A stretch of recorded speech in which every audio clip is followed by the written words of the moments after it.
Guys, আসসালামু আলাইকুম। আপনারা সবাই কেমন আছেন? আশা রাখছি যে যেখানে আছেন ভালো থাকার চেষ্টা করছেন। আমি আলহামদুলিল্লাহ ভালো আছি। আজকে ডিনারটা বানিয়ে নিলাম চিকেন পপকর্ন। সেদিকে গাইজ আমি সবগুলা চিকেনের পপকর্ন দিয়ে নিচ্ছি তেলের মাঝে, আর অন্য কিছু লঙ্কায় আমি চিপস ভেজে নিব। আর এই পপকর্নগুলো যে বানাই কিন্তু অনেক মজা লাগে, সকল পপকর্ন বেশি স্বাদ লাগে। সকল পপকর্ন আনলে তো কিছু সময় পরে একদম নরম হয়ে যায়, আর এগুলা যে আমি বানাই অনেক মুড়মুড়া থাকে অনেক সময় ধরে। আর আমি কিন্তু চিকেন ফ্রাইটা খাই না, আমি চিকেন পপকর্নটাই বেশি ভালো খাই, এর জন্য বেশি বানাইও। আর চিকেন তো আমি খাই না, এর জন্য চিকেন পপকর্নটাই বেশি করে বানাই। বাচ্চাকেও ভালো খাই না, আমিও ভালো খাই।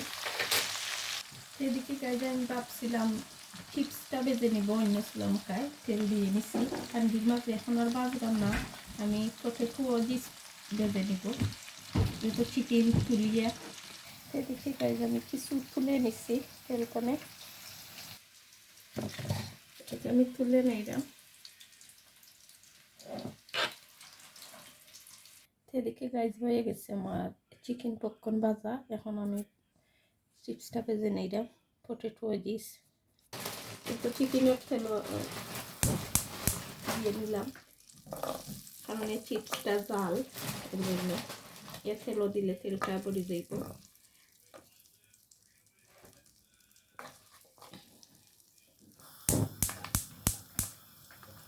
অল্প করে আমি বানিয়ে নিলাম। এদিকে আমি পাস্তাও গরম করে নিলাম।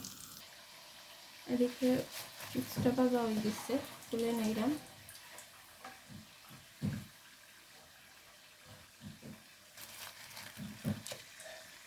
আর চিকেন পপকর্ন, চিকেন ফ্রাইটা করলে তেল অর্থ বিনাশ হয়, কিটা তেল দিয়ে আর অন্য কিছু ভাজা যায় না।